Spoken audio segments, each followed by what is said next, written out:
Right, ఇంకా ఇదే అంశానికి సంబంధించిన మరిన్ని పూర్తి అప్డేట్స్ మా ప్రతినిధి నాగేశ్వరరావు అందిస్తారు. నాగేశ్వరరావు.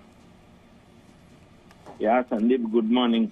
ఏదైతే ఆంధ్రప్రదేశ్ రాష్ట్రంలో ఎన్డీఏ కూటమి అధికారంలో రావడానికి 100% స్ట్రైక్ రేటుతో దేశవ్యాప్తంగా కాకుండా విదేశాలను సైతం విస్మయం గురి చేసిన పవన్ కళ్యాణ్ కి సంబంధించి ఒక సంచలన విషయాలు బయటకు వస్తా ఉన్నాయి. ఏదైతే పవన్ కళ్యాణ్ ఏపీ ముఖ్యమంత్రి, జనసేన అధినేత, ప్రముఖ సినీ నటుడైన పవన్ కళ్యాణ్ కి సంబంధించి హత్య జరుగుతుందనే కుట్ర ఒక్కసారిగా రాష్ట్రంలోనే కాదు దేశంలోనే కలకలం రేపుతుంది.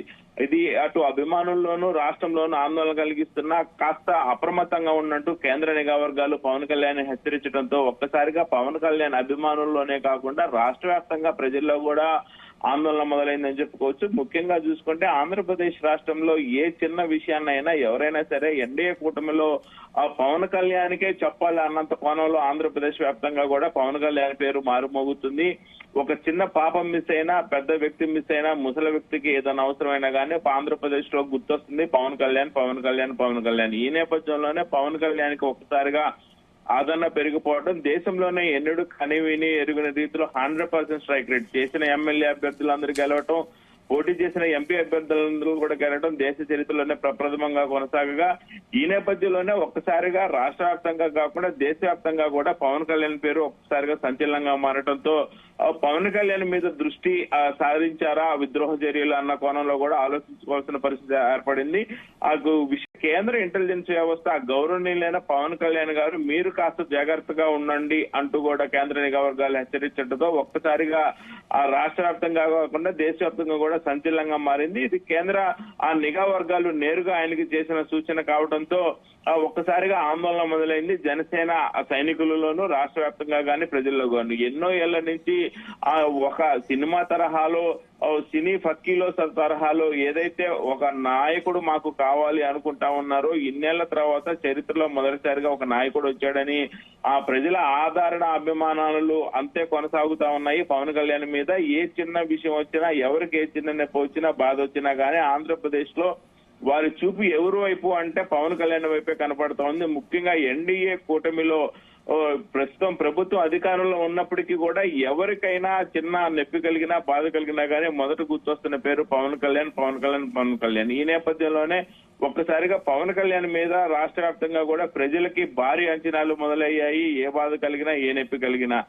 ఈ నేపథ్యంలోనే ఆ విద్రోహ చర్యలు కన్ను పవన్ కళ్యాణ్ మీద పడిందన్న కోణంలో కూడా ప్రధానంగా చర్చ జరుగుతుంది. ముఖ్యంగా చూసుకుంటే కేంద్ర ఇంటెలిజెన్స్ లోను కొందరు మాట్లాడిన సమయంలో లేదా రెగ్యులర్ ట్రాకింగ్ సమయంలో కూడా కొన్ని అవాంఛనీయ సంఘటనలు గ్రూపుల్లో పవన్ కళ్యాణ్ ప్రస్తావన వచ్చినట్టు కూడా తెలిసిందని కేంద్ర నిఘా వర్గాలు తెలిపాయి. అయితే ఈ గ్రూపులు ఎవరివనే విశ్లేషణ చేసినప్పుడు కొన్ని ఆసక్తికరమైన ఆందోళన కలిగించే అంశాలు వెలుగు చూసినట్లు కూడా మనకు అర్థమవుతోంది. ముఖ్యంగా చూసుకుంటే ఈ అంశాల కారణంగానే పవన్ కళ్యాణ్ హత్యకు కుట్ర జరగవచ్చనే అనుమానాలు కూడా వ్యక్తం అవుతున్నాయి. అందుకే జాగ్రత్తగా ఉండాలంటూ కూడా పవన్ కళ్యాణ్ నిఘా వర్గాలు సూచించిన నేపథ్యం. అయితే ఆ పవన్ కళ్యాణ్ హత్యకు సంబంధించి వెనుక కుట్ర పెద్ద ఉందనే సందేహాలు వస్తా ఉన్నాయి. దీనికి సంబంధించి కూడా కేంద్ర నిఘా వర్గాలు ఇచ్చిన సమాచారం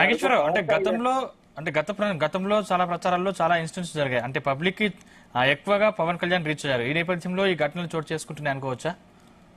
ఖచ్చితంగా సందీప్. ఏదైతే ఆంధ్రప్రదేశ్ రాష్ట్రంలో 100% స్ట్రైక్ రేట్ కొట్టి ఏదైతే అధికారంలో ఉన్న వైఎస్ఆర్సీపీని గద్దె నింపి పూర్తి స్థాయిలో భారీ మెజార్టీతో ఎన్డీఏ కూటమిని అధికారంలోకి తీసుకురావడంలో పవన్ కళ్యాణ్ కీలక భూమిక పోషించాడనే సంగతి అందరికీ తెలిసిందే. అదే ఏదైతే ఓటు ట్రాన్స్ఫరింగ్ అనేది కూడా పూర్తిగా ఇటు బీజేపీకి అటు టీడీపీకి పడటంలో కూడా కీలక పాత్ర పోషించాడు పవన్ కళ్యాణ్. ఈ నేపథ్యంలోనే ఆంధ్రప్రదేశ్ లో ఎన్డీఏ కూటమి భారీ మెజార్టీ.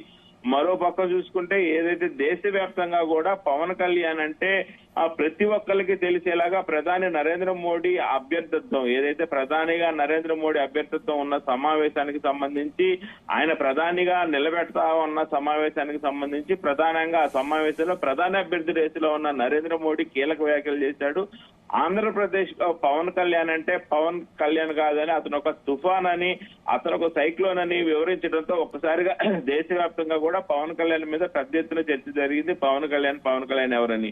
ఈ నేపథ్యంలోనే ఏదైతే సనాతన ధర్మం ఆంధ్రప్రదేశ్ లో ఉందో, హిందుత్వం ఉందో, దాన్ని తూచా తప్పకుండా కూడా పవన్ కళ్యాణ్ పాటించడం కూడా ఒక పెను సవాలుగా మారి ఉండొచ్చని నిఘా వర్గాలు హెచ్చరిస్తా ఉన్నాయి. దీనికి సంబంధించి కూడా ఏదైతే పవన్ కళ్యాణ్ వారాహి మాలలో ఉండటం గానీ, అలాగే ప్రతి గుడికి వెళ్ళినప్పుడు హిందూ సాంప్రదాయాల్ని, సనాతన ధర్మాన్ని తూచా తప్పకుండా పాటించడం గానీ, అలాగే ఏదైతే ఆ డొక్క ఆ సీతమ్మకు సంబంధించి అన్న క్యాంటీన్కి పేరు పెట్టాలని, ఏదైనా హిందూ ధర్మాన్ని, సనాతన ధర్మాన్ని బతికించే క్రమంలో గానీ, దాన్ని తూచా తప్పకుండా పాటించే క్రమంలో గానీ, ఆ విద్రోహ చర్యల వల్ల కూడా ఇటువంటి ముప్పు ఆయన వైపు హిందూ ధర్మంపై పోరాడుతున్న నేపథ్యంలో ఉండొచ్చనే కారణం కూడా అర్థమవుతోంది. అలాగే ఏదైతే దేశంలో ప్రధానంగా నరేంద్ర మోడీకి అత్యంత సన్నిహితుడు అవటం, నరేంద్ర మోడీ పవన్ కళ్యాణ్ కీలక వ్యక్తిగా, దేశంలోనే కీలక వ్యక్తిగా చూడటం కూడా ఒకంత ప్రధాని నరేంద్ర మోడీకి ఉన్న శత్రుత్వం అంతా కూడా పవన్ కళ్యాణ్ మీద పడుతుంది. ఫ్యూచర్ లో పవన్ కళ్యాణ్ దేశంలోనే ఒక పెద్ద నాయకుడు అయ్యే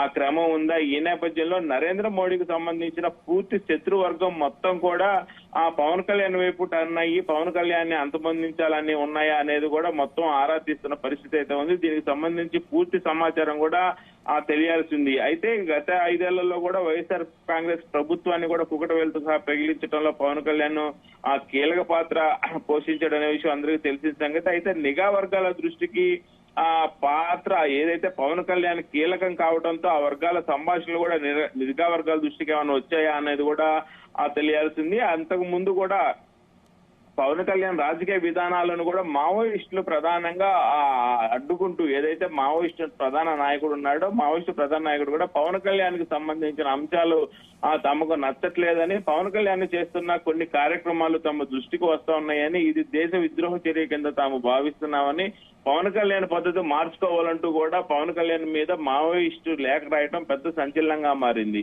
అయితే ఈ నేపథ్యంలోనే మావోయిస్టు కోణంలో కూడా ఆలోచించాల్సిన పరిస్థితి ఉంది. మావోయిస్టులు ఏమన్నా పవన్ కళ్యాణ్ ప్రాణాలకి ముప్పు వాటిల్లబోతుందా అని. అలాగే బీజేపీ కూటమితో ప్రయాణం చేయడానికి కూడా మావోయిస్టులు చాలా మటుకు వ్యతిరేకించే పరిస్థితి ఉంది. ఈ దిశలో మావోయిస్టులు కూడా సంభాషణ ఉందా అని కూడా తెలియాల్సింది. మొత్తానికైతే పక్కా కారణాలు ఏమున్నాయో కానీ నిఘా వర్గాలు అప్రమత్తంగా ఉండటాన్ని, ఏమండి పవన్ కళ్యాణ్ గారు, గౌరవనీయులైన పవన్ కళ్యాణ్ గారు, మీ ప్రాణాలకు ముప్పను నిఘా వర్గాలు హెచ్చరించడంతో మాత్రం రాష్ట్ర వ్యాప్తంగా కూడా సంచలనంగా మారటం కాకుండా దేశవ్యాప్తంగా కూడా పవన్ కళ్యాణ్ పై అంటే ఈ విషయంలో భద్రత పెంచే అవకాశం ఉందా? అంటే ఇప్పుడున్న భద్రతకు ఇంకా భద్రత జోడించే అవకాశం ఉందా? ఆ విధి విధానాలు ఎలా ఉండనున్నాయి? ఖచ్చితంగా సందీప్, ఖచ్చితంగా. ఏదైతే ఆంధ్రప్రదేశ్ రాష్ట్రంలోనే కాకుండా దేశంలో ప్రధానంగా బీజేపీ కూటమి, బీజేపీ ఎన్డీఏ గవర్నమెంట్ గాని, బీజేపీ ప్రభుత్వం గాని అధికారంలో ఉండటానికి కీలక భూమిక పోషిస్తున్న ఆంధ్రప్రదేశ్ లోనే కీలకంగా ఎన్డీఏ కూటమి అధికారంలో రావడానికి కీలకంగా మారిన వ్యక్తి పవన్ కళ్యాణ్. ఈ నేపథ్యంలోనే పవన్ కళ్యాణ్ భద్రత ఖచ్చితంగా అది ఏ ప్రభుత్వం, అటు కాంగ్రెస్ ప్రభుత్వం ఉన్నా, ఇటు వైసీపీ ప్రభుత్వం ఉన్నా, పవన్ కళ్యాణ్ లాంటి కీలకమైన వ్యక్తి భద్రత ఖచ్చితంగా కేంద్రం దృష్టిలోనే ఉంటుంది. కేంద్రం చూసుకోవాల్సిన బాధ్యత ఉంది. ఈ నేపథ్యంలోనే ఒక పక్క ఆ కేంద్రం బాధ్యతతో పాటు కేంద్రాన్ని నిలబెట్టే బాధ్యత కూడా పవన్ కళ్యాణ్ మీద ఉన్న నేపథ్యంలో పవన్ కళ్యాణ్ ని ఖచ్చితంగా ఆయన భద్రత మొత్తం కూడా కేంద్రం చూసుకోవాల్సిన పరిస్థితి ఉంది. కేంద్రం ఖచ్చితంగా పవన్ కళ్యాణ్ కి భద్రత పెంచే అవకాశాలు అయితే 100కి 200% కనపడతా ఉన్నాయి. దీనికి సంబంధించి కేంద్రం పూర్తిగా బాధ్యత తీసుకుంది కాబట్టి, ఆ కేంద్రం పూర్తిగా పవన్ కళ్యాణ్ మీద ఆధారపడి ఉంది కాబట్టి, పవన్ కళ్యాణ్ జీవితంలో ఆ భవిష్యత్తులో ఆయన్ని ఖచ్చితంగా కీలక వ్యక్తిగా చేయాలని ఆలోచిస్తుంది కాబట్టి పవన్ కళ్యాణ్ మీద పూర్తి సమాచారం నిఘాతో ఉన్న తరుణంలోనే ఈ అంశాలు బయటకు వచ్చినట్టు తెలుస్తా ఉంది. ఈ అంశాలు బయటకు వచ్చిన నేపథ్యంలో ఖచ్చితంగా ఆ పవన్ కళ్యాణ్ మీద కేంద్ర నిఘా వ్యవస్థ గానీ, కేంద్ర ఇంటెలిజెన్స్ వ్యవస్థ గానీ నిఘా పెట్టిన నేపథ్యంలో ఆయన మీద మరికొద్ది రోజుల్లో ఆ నిఘా భద్రత బాగా పెంచే అవకాశం అయితే కనపడతా ఉంది Sandeep. Right, thank you Nageswararao.